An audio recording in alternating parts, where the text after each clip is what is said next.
Hello everyone, welcome back to October session of Open Therapy, and we are happy to have you again. We hope last month was good as we spoke about mental health and relationships. Today we are talking about mental health and money, how mental health impacts wealth creation. So this is a very important topic we are talking about today, because all of us love money. We all like money. We all want to be rich and live comfortable lives, even if we are not as rich as the richest people in the world. Yeah. So basically, we are talking about how to leverage on good mental health and then make a lot of money, or significant amount of money, to be comfortable. Okay. So today, the conversation is going to revolve around how what wealth creation really is, and then how we can leverage on our mental health, what the signs are regarding maybe poor mental health, and how they impact money, and how our money situation can also impact our mental health. So we may be talking along those lines, and then finally discuss how to stay mentally strong and then continue to make good money. So that is what we are talking about today. Now, it's very, very important that we recognize that when it comes to wealth creation, a good part of it, if I want to estimate, possibly about 80% plus, will hinge strongly on our mental health, and how strong and agile we are regarding our mental health. Because when it comes to wealth creation, it's about people, it's about interactions, it's about using skills, providing services, and leveraging on these things to command a certain amount of return. So all these things have to do with our mental health. If our mental health is not optimum, we are likely not to be able to take advantage of our skills or render good service, and then also be able to call the shots for good returns for our services. So as part of today's conversation, we'll be touching strongly on very subtle things we should be looking out for as we work towards making good money. And I just want to start with this. I want you to know that based on a survey that was done on mental health and money, 86% of the respondents actually indicated that when we have mental health challenges, we have money challenges. There's a positive correlation between poor mental health and poor financial outcomes. So the more we struggle with our mental health, the more likely we are going to have financial problems, and this is what we want to avoid, and that is what makes today's conversation very, very, very important. Also, 1 in 5 people with mental health problems are likely to have debt problems. So debt problems means they are likely to owe, they are likely to be borrowing and stuff like that. We'll get into all of that as time goes on, but I want each one of us to appreciate the statistics, so that we know that a good number of us may do well financially once our mental health is optimal. And once we are struggling financially, we shouldn't only look out for the next job opportunity, or maybe that person we think can open a door for us and all of that. We should also consider our own mental health. So as part of today's conversation, I want you to bear in mind that this data affirms the fact that our mental health does influence how much returns we make. Next, we'll be talking about a few other things. So what is wealth creation? Wealth creation is the process of growing your monetary resources over time to achieve financial stability. So mind you, the keywords here are monetary resources over time, and then financial stability. These are the keywords we'll be focusing on. So we need to be able to know what our monetary resources are. And remember, it didn't say that it's growing your money. Okay, so money is different from monetary resources. So you may not have a good amount of money in the bank, but you may have a good amount of education to leverage on that to make some good money.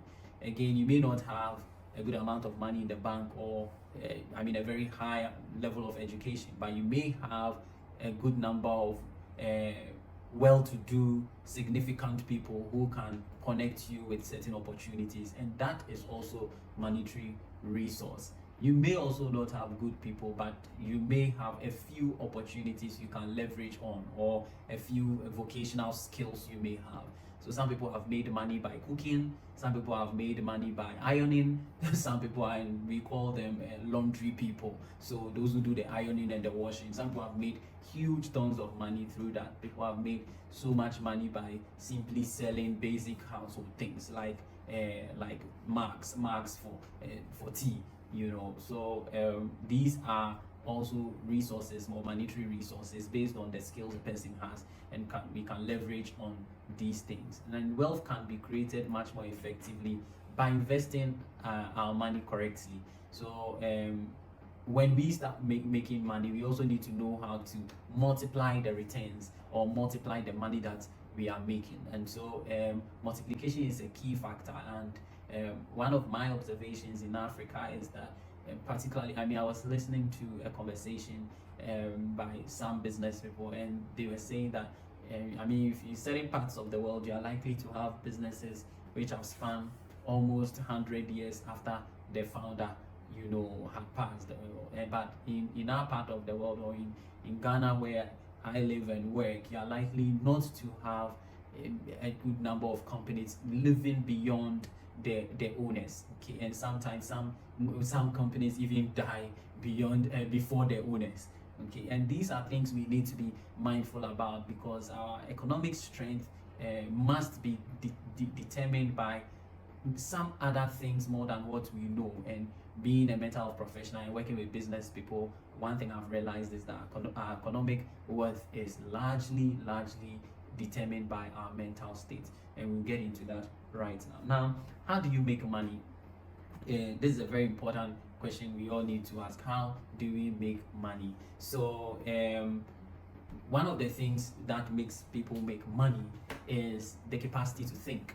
Okay, we know that money goes to those who solve problems. For those who have never heard that, this is a very important and well-known quote, that money goes to problem solvers. So if you're not solving problems, if you're not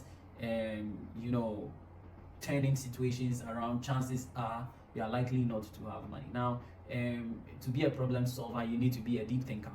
Okay, you need to be able to think out of the box most of the time. So, and thinking is a cognitive process, and so for one to think optimally, the person must have good mental health. Now, again, for you to make money, you need to be open to criticisms, constructive criticisms for that matter, and then we should also be able to generate ideas. And again, when our mental health is optimum, we don't look at criticisms as people trying to get at us. Okay, we tend to take advantage of constructive criticisms and not be defensive whenever these criticisms come, because it is through them that we get better. So mostly, if our mental health is not stable, then we are likely to look at constructive criticisms as personal attacks, and then we find it difficult to grow. And then also, to make money, you need to be warm and responsive and still firm. Okay, so to make money, you need to be very warm and responsive. So you will find that sometimes some people may open a very, very beautiful salon, but the salon is warmer than the person managing the salon.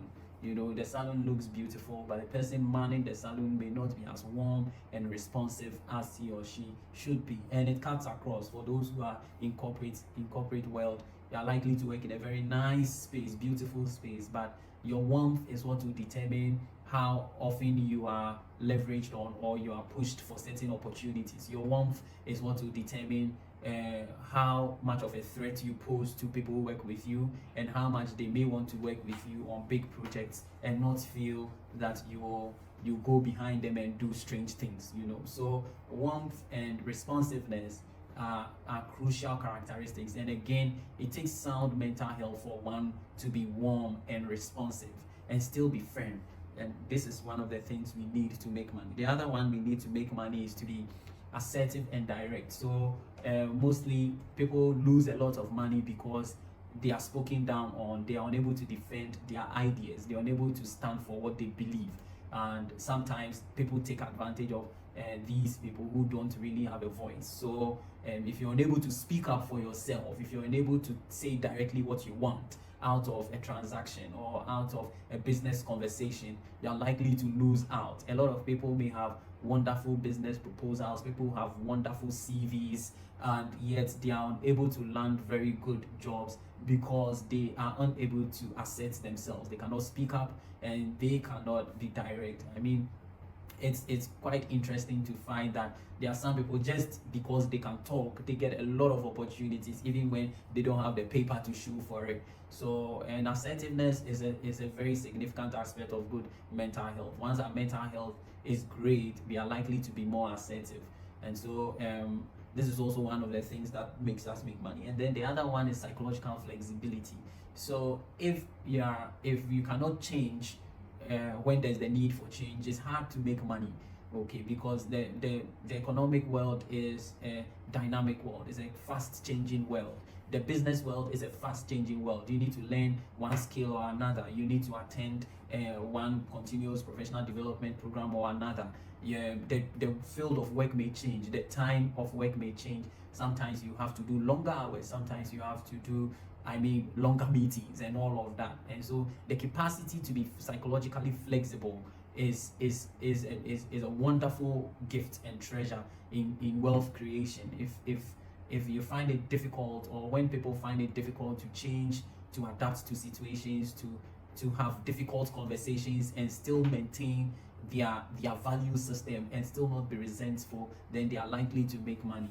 And so psychological flexibility, rising to the occasion when there's a crisis, when there's been a downsizing, or when the economy is not behaving well, the ability to stand up and to face the crisis is important. And it takes sound mental health to be able to remain psychologically flexible and adaptable in the face of change and crisis.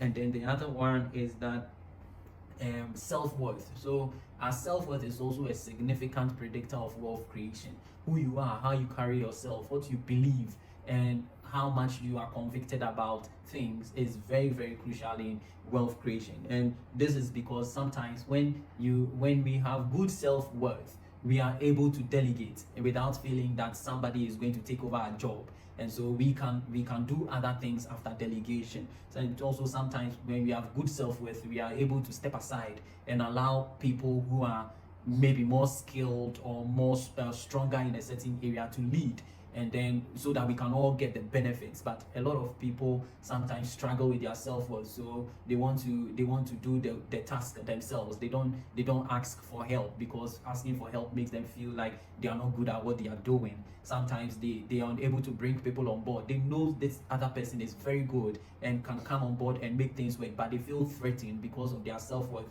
and they would want to do everything all by themselves. So our self-worth is a significant predictor of making money or wealth creation. And it again, self-worth is a very significant function of good mental health. So that's also one of the things. And then self-awareness and emotional intelligence. So if you're not self-aware, you're likely not to make money. And again, if you're not emotionally intelligent, you're likely not to make money, because self-awareness is the capacity to know our tendencies and our predispositions. So some people, once you are self-aware, some of us are idea generators, some of us are good with running with ideas, some of us are good with monitoring and evaluation.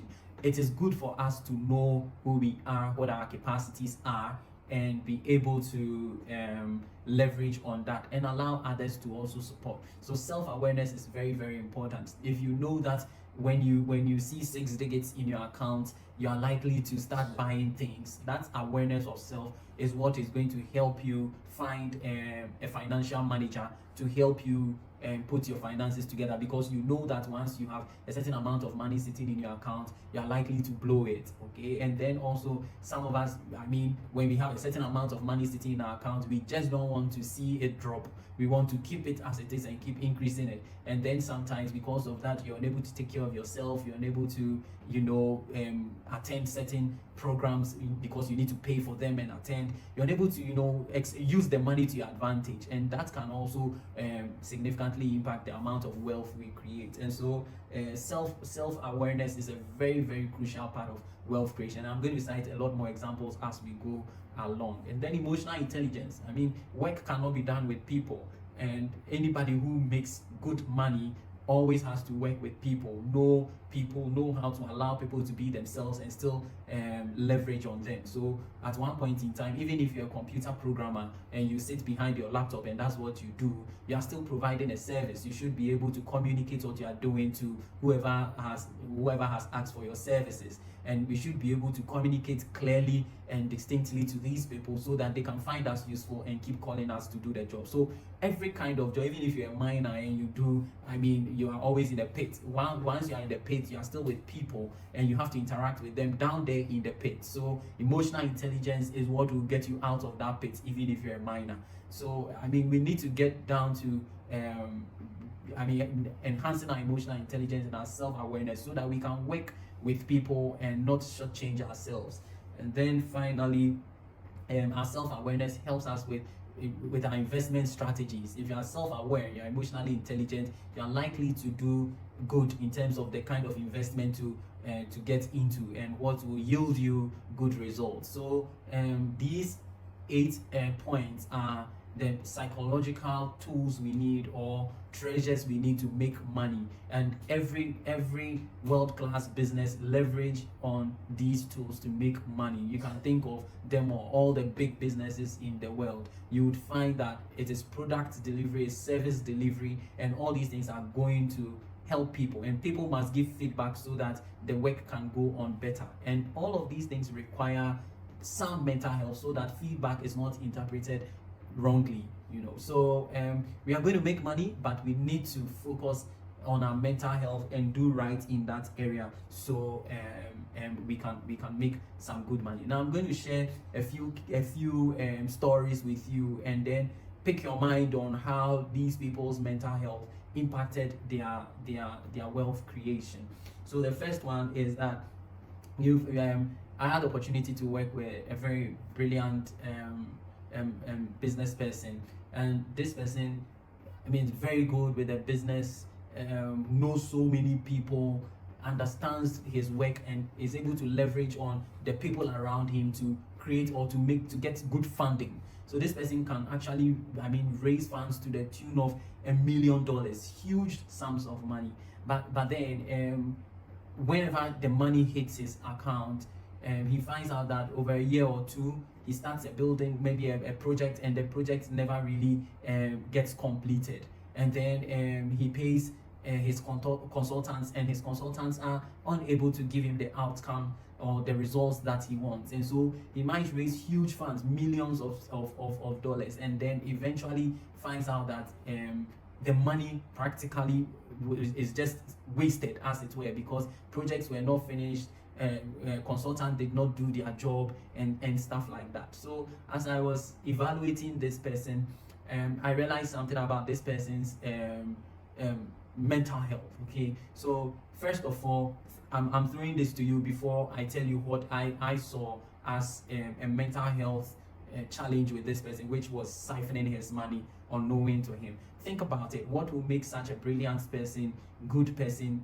lose so much, start projects and not finish, and practically lose almost $1 million to people and to projects that were not completed? Just think about it. What could have happened to such a person? Now, mind you, this person has all the business certificates you can think about, okay, and has all the big connections you can think about. Now, let me share what I found about this person. What I found is that this person is a very good talker. He knows how to convince people to invest in his ideas. He has lofty ideas, big ideas, but his challenge was that he was impulsive. So whenever he has an idea, he's unable to sit with the idea and think through the idea to the end. And so he will start a project in a place and not recognize that where the project is situated is going to impact the outcomes of the returns. That's impulsivity draining this person's wealth creation abilities. Okay, so again, you find that this person is unable to listen to his consultant. So he pumps money into them. He'll tell me, oh, I paid each of the consultant $20,000 to get the job done. That is good, but his inability to sit with his consultants and question the work they are doing and figure out how the outcomes will be was his challenge. So he takes the project, gets the funding, leaves it for the consultant, and expect the consultant to get it running. That never works. So the point is that he had the capacity to make money, he had capacity to create wealth, but his mental health, and of course this person may say, oh, but I'm not depressed, but I'm not anxious, but I don't have this disorder and that disorder. That's not the point. When it comes to mental health, it's not about having a diagnosis per se. It's about knowing how even something as simple as your gender, okay, your sex, being male or female, can impact your choices. How your personality can impact your choices. So it's not necessarily about a diagnosis per se. It's about knowing oneself, knowing one's tendencies, and being able to leverage on them. So if this client of mine knew that he had good skills, oratory skills, he had good fundraising skills, but what he lacked was the capacity to do the detailed work, to sit night on night and do the planning, and to write his questions down and engage his consultants.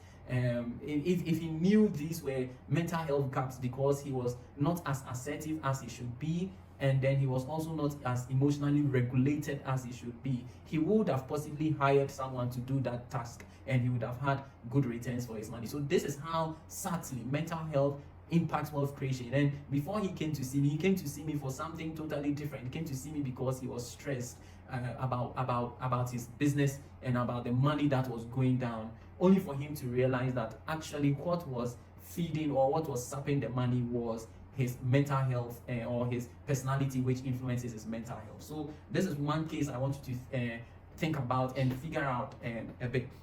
The next one is that there's also a case I had to deal with, which is a very experienced corporate person, business person, has all the accolades, work in a very good corporate space, but then and he was loved for his work. He was good at the work, but he would typically go into meetings and shut everybody down, speak everybody down, and tell them they don't know what they are about.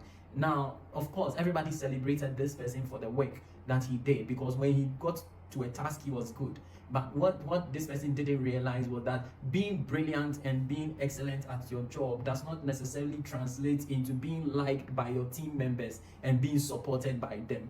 And so at that point, he came to see me. He had lost his job, and this is a very high-paying job that gave him so many opportunities, travel opportunities, gave him the capacity to make wealth. But when he was narrating the circumstances under which he lost the job, I just asked or started working with him along the lines of his capacity to read the room and to be emotionally intelligent about things. Then he tells me, as for me, if I'm having a meeting with you and what you're saying is not good, I'll just tell you in the face. I'll just tell you as it is. Now, the fact that you are brilliant doesn't mean that you will thrive in a business unless you are likable. So being brilliant is not enough. We need to be likable as well to thrive in every corporate field. And so working with him along those lines helped him realize that, oh, okay, I still need people, and that is how this person was able to bounce back and start doing better. So that's also something we can think about, how mental health impacts wealth creation.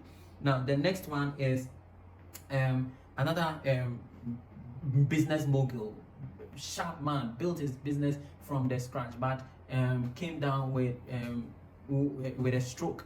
And the point is that how can such a sharp businessman come down with a stroke? So as I was interviewing this person, I realized that he had built a big business with more than 1,000 employees, and what was his challenge? His challenge was that he made all his calls by himself. Okay, he answers all calls, and as I was talking to some of his business partners, they said to me that this man sleeps just 4 hours in a day. He's constantly on his phone. He makes all his calls. Now, this is somebody who may not be very trusting of other people. He may not be able to leverage. And like I shared in my opening, I said that self-awareness is very, very important. So if he knew that he struggles with trusting people, he struggles with being psychologically flexible enough to face challenges and know when to step aside for others help him run the business, maybe he would have preserved his life. So this man came down with a stroke, and the stroke was so severe that he couldn't speak. He lost his voice because of the stroke, and now someone must run the business for him.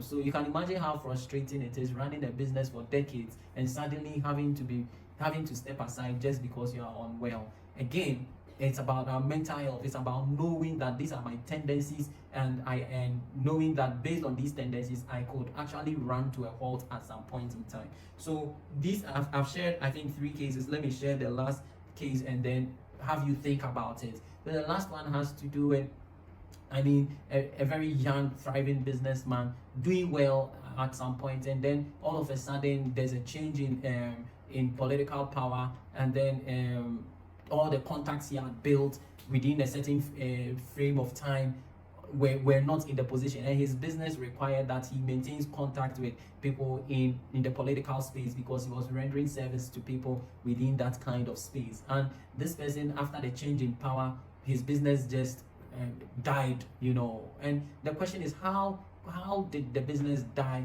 Because power was changed, okay, because one political party took over, and it's all because this person never realized that he had bouts of anxiety whenever he had to deal with new people. So as we're evaluating what had happened to him, he then realized that when new people started manning the offices where he used to take advantage of some of his connections and get some business to do, he didn't have the strength to go meet these new people, introduce himself, and get them to still use him or use his services. Okay, so this is one clear example of how mental health can impact us. Sometimes you may be in a corporate space, and just because there's a new head of department, you find out that now you cannot rise anymore because you find it difficult dealing with that kind of personality, and this is a mental health crisis one needs to deal with. So this is the extent to which our mental health could impact our wealth creation.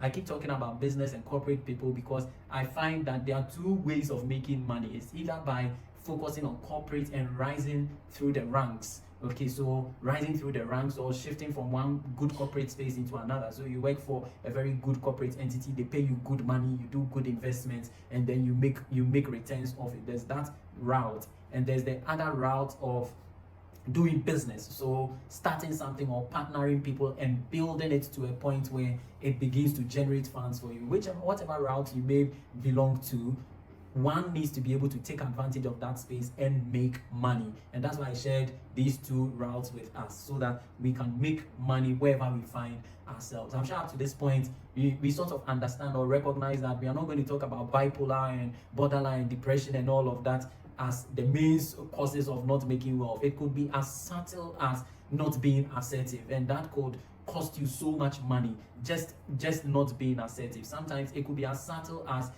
being a bit temperamental, okay, and then sometimes it could be even as subtle as low self-esteem showing itself in different areas of our lives. So instead of meeting that business partner, oh no, he's too intimidating, oh no, he speaks too much, oh no, those kinds of things can make you lose so much money. And I hope this is useful up to this point. Now I'm going to share with you 10 signs of a struggling mental health in the area of business. Is it? Yeah. So take note of these signs, and then we move on to the next slide. But take note of these signs as we progress to the next slide.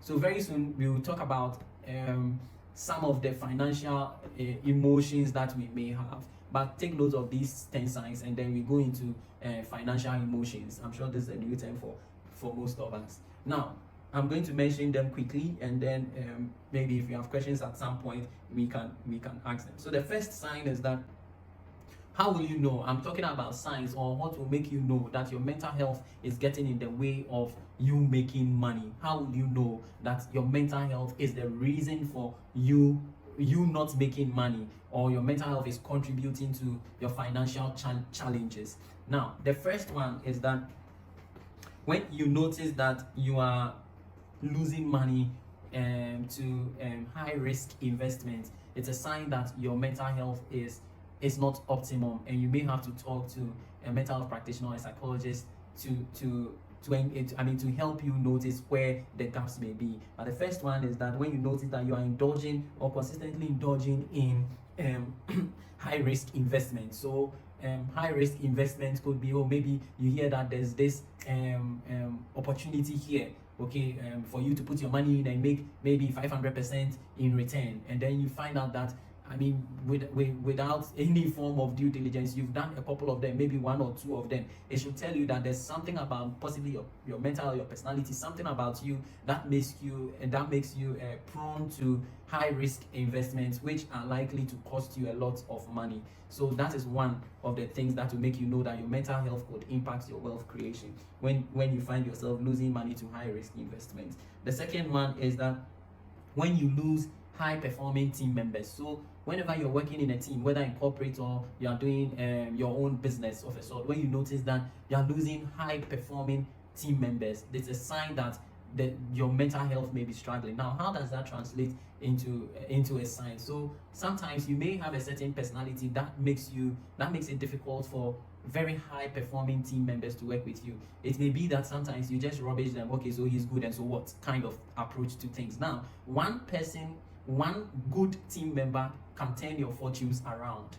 Okay, so the whole idea of he's good and so what could be the reason why your business is not growing, your team is not growing, you are not rising in your corporate space. So when you lose high performing, and you must know who a high performing team member is. There are some people in your team or a partner that you know that once this guy is here, the job will be done, and then suddenly you lose the person, and then you bring on another one. Everybody tells you this guy is good, and then suddenly the person leaves you in the middle of a project or something. The person just leaves you or stops performing. It should tell you that there's something about your mental health which may be impacting the people around you or the people in your team.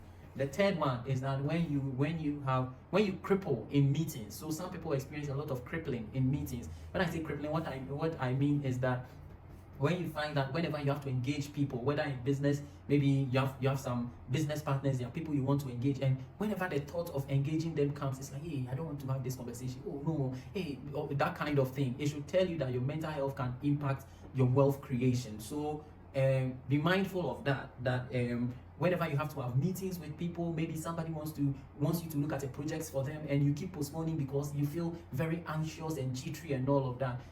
That means that your mental health may be impacting your wealth creation. And again, maybe you are going into you are in a job, or you're trying to find a job, and whenever you get a call for an interview, it's like you just cripple. You can't even help yourself. For weeks you can't seem to find yourself. It means that your mental health gets in the way of your wealth creation, because sometimes it is those conversations that will make you that will give you the opportunities for making money. Now, the fourth one is if you notice that you're an impulse buyer. So maybe you're constantly buying things you don't need, especially when you have money. Okay, you just buy things you don't need. You have 3 different shoes, and you realize that you've worn only one. You don't really need the other 2. It's an indication that there's something about your mental health which can make you lose a lot of money. So it could be something as simple as buying multiple things you possibly don't need. You need to look at that.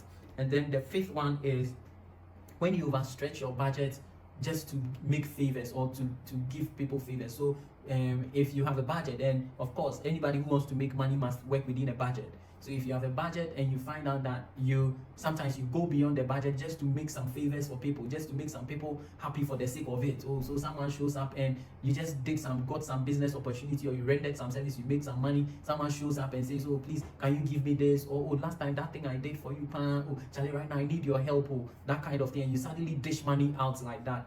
It means that there's something about your mental health. You possibly may have challenges with your self-worth. Like, you don't want to disappoint people, you don't want people to feel that, oh, you have, and you don't want to give them kind of vibe or approach to life. That can impact your wealth creation abilities. And then the next one is that when you complain about or find it difficult working with people, when you are constantly complaining about every team member, anybody you work with, you have something to say about the person, you're constantly complaining about the person, you may never make money if you're like that, because chances are you speak them away, you talk them away.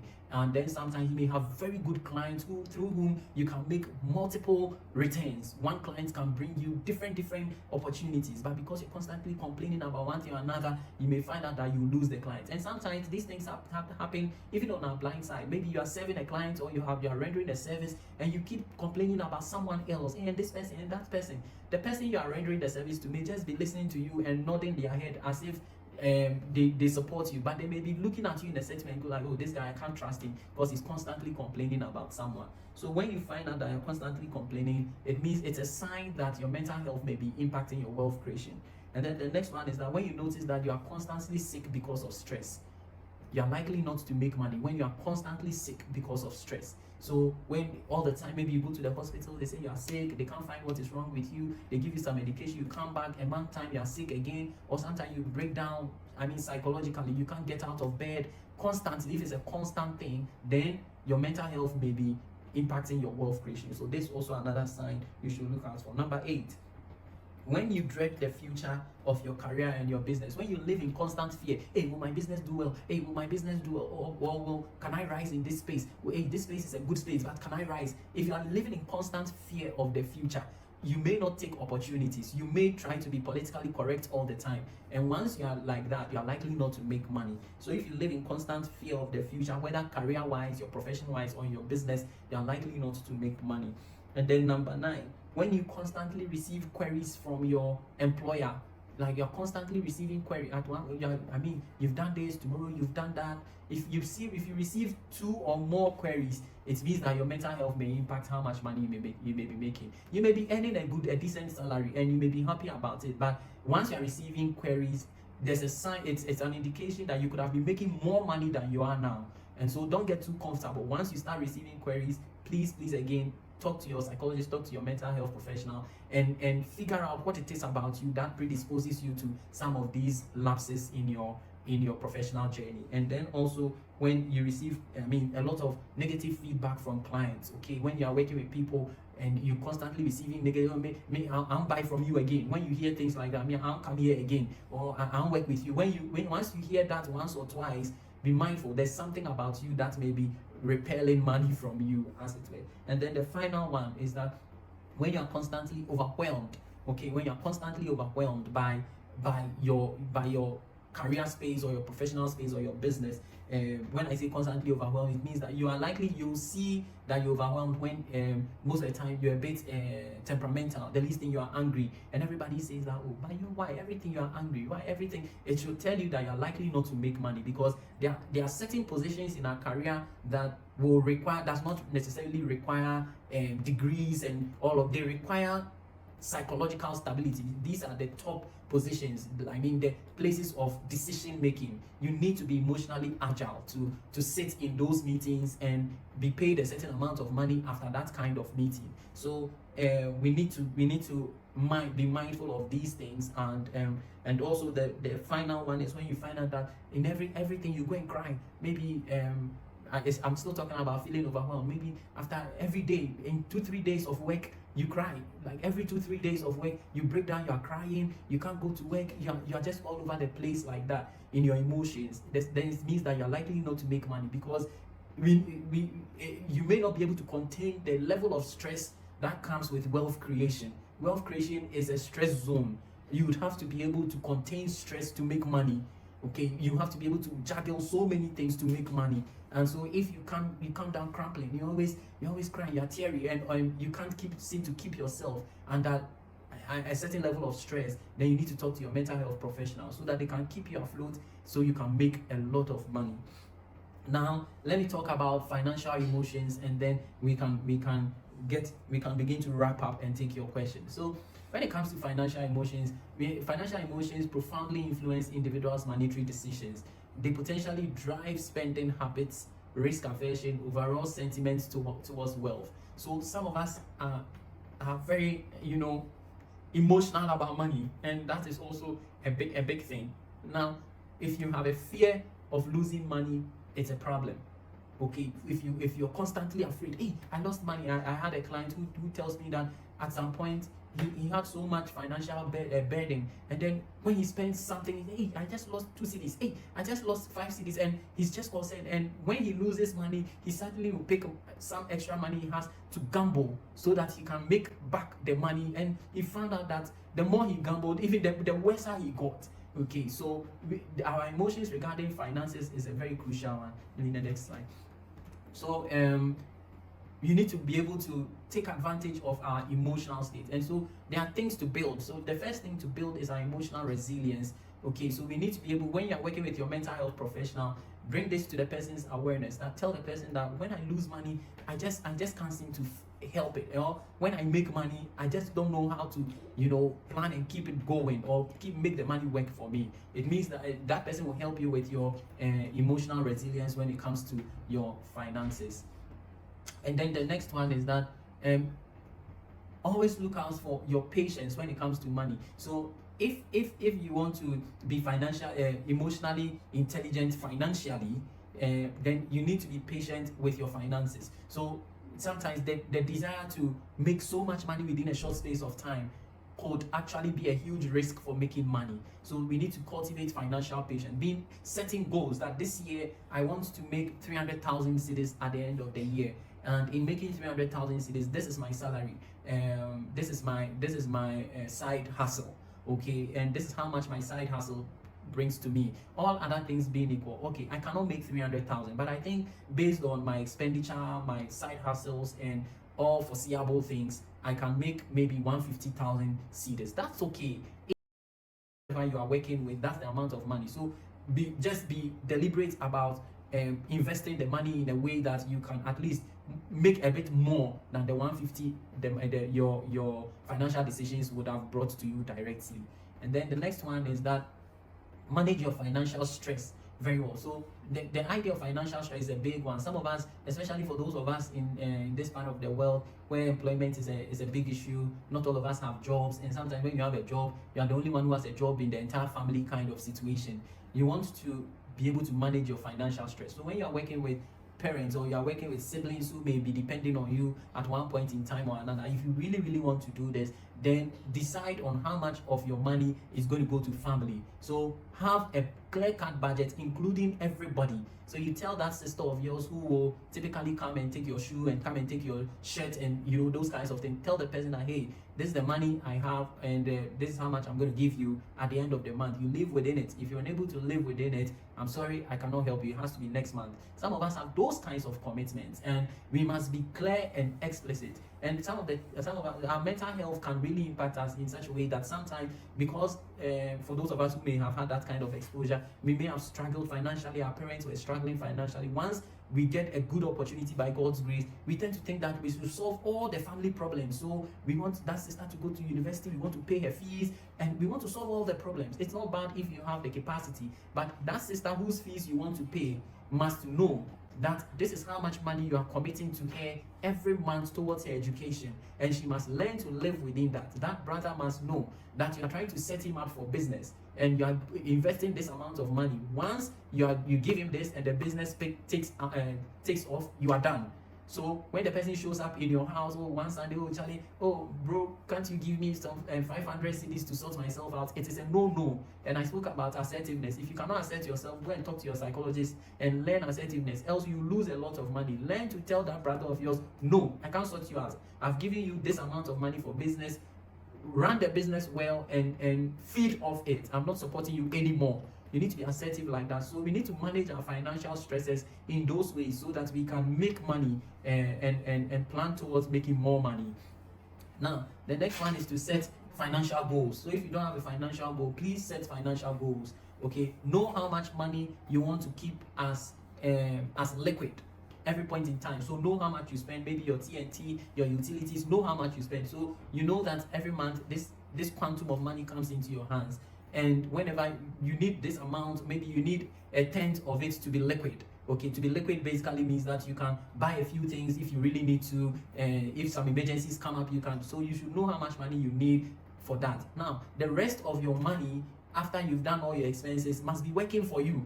Okay, your money must work for you. So if it's real estate, you can buy some land somewhere and make sure that the land is well secured. Then you can make some money out of that. Even if it's going to be 10 years for the land to, you know, give you a certain balance, put it there. But don't keep your money, don't keep all your money in some in a bank and be happy about getting bank prompts that, oh, hey Charlie, I have 5,000 more, I have 10,000 more. That's not good financial planning. So make sure you set financial goals, and then make sure you are working with people who can help you financially, and then build good habits. Okay, build good financial habits. Make sure that your finance, you have very, very good habit. Know how much you're supposed to spend, know how much you're supposed to use to save, and know that you can make money. So don't be afraid of using money to make money. So maybe you have to invest some amount of money to make some more money. Try and use your money to your advantage.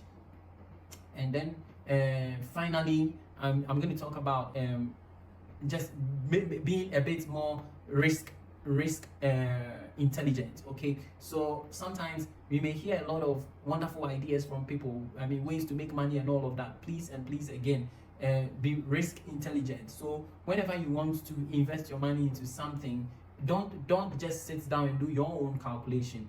Run it through a couple of people, at least people, maybe your psychologist, maybe one of them, maybe a financial advisor or a friend who you think is financially smart, maybe an older person who you think has lived well, okay, and has made good money. You can run your ideas through those people and be sure that whatever risk you are trying to, or investment you are trying to put your resources into, has been sort of censored by these people. Thank you very much. We are wrapping up, and in wrapping up, that's what I want to say to all of us. If you realize that you have the signs of the signs that predispose you to losing money, then I want you to do these things, these 5 things. The first one is that if you found yourself in any of the signs, go and see a psychologist and do a mental health profiling. So mental health profiling basically means that tell a psychologist to assess your personality and assess your temperament. There's a difference between personality and temperament. And then tell the person to assess your emotional intelligence, and then tell the person about your financial life, okay, your professional life, all that you've done financially and professionally, and ask the person to give you tips or some form of insight into how all these things put together can make you wealthier than you are, or could make you lose money. That should be your goal. So that is mental health profiling regarding finances. Talk to your psychologist. Get to know your temperament, get to know your personality, get to know your emotional intelligence. I mean, I didn't add the next one, your self-worth, your self-esteem, and then tell the person about your financial situation, your career path, and what you've lost and what you've gained financially. And then ask the person to give you some tips to help you keep making money. That is the first one. The second one is that find a mentor. Okay, find a mentor and report to the person. Now, a mentor must be somebody you know this person has made legitimate money. This person is good. This person has done good for themselves. Find that mentor and then report to the mentor. Okay, talk to the person about your finances, about your career goals, about what you want to do in a few years to come. Talk to the person, give the person the full picture. Now you'll soon find that for some of you who may be on this in this conversation, you'll soon find that your mentor could tell you that in the next 2 years, move from this business to that business, move from this corporate space into that corporate space, and that becomes something you can work towards. A mentor can tell you that, okay, in the next 3 years, stop this corporate thing, build your business and give it all your attention. You will do well. So that is the power of having a mentor. They keep you grounded, they keep you focused, they keep you encouraged. Now, the third one is that use your colleagues, your partners, and your clients as your checkers. Okay, always take feedback from your colleagues, from your partners, and from your clients. Don't think that you are good and you are just okay. Okay, you may be good, and it's good to know that you are good. But then don't live as though there's nothing beyond who you are and how good you are. Okay, so try and engage people and engage the people that are around you and those who mean well for you.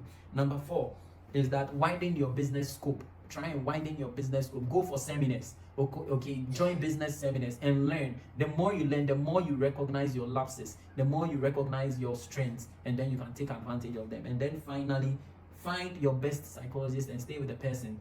Okay, wealth creation is a big thing, and it takes a lot of mental agility to make money. So find a psychologist you can be working with.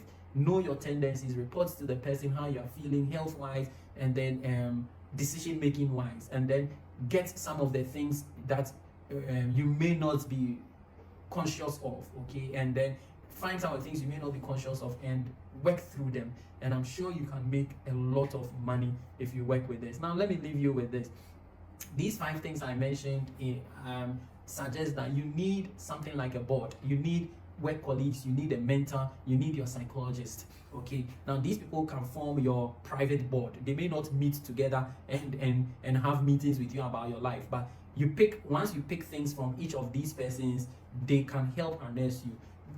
Data tells us right now that when companies that have boards, okay, may do 30% better than those who do not have boards within the first 5 years. Now, mind you, I'm juxtaposing this particular data with the data that says that most businesses will die within the first 5 years of their setup. That tells you that if you have a board, if you as an individual, you have these people who are working with you, you are likely to do better financially. Now, if you have a business and you constitute people whom you report to, who you share ideas with, you are likely to thrive. So don't do wealth creation alone. Don't be me, myself, and I in wealth creation.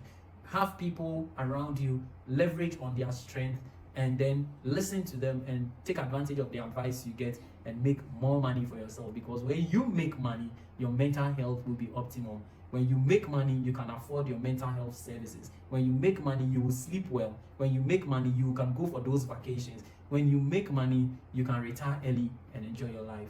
Thank you very much, and I hope you've enjoyed this session of open therapy.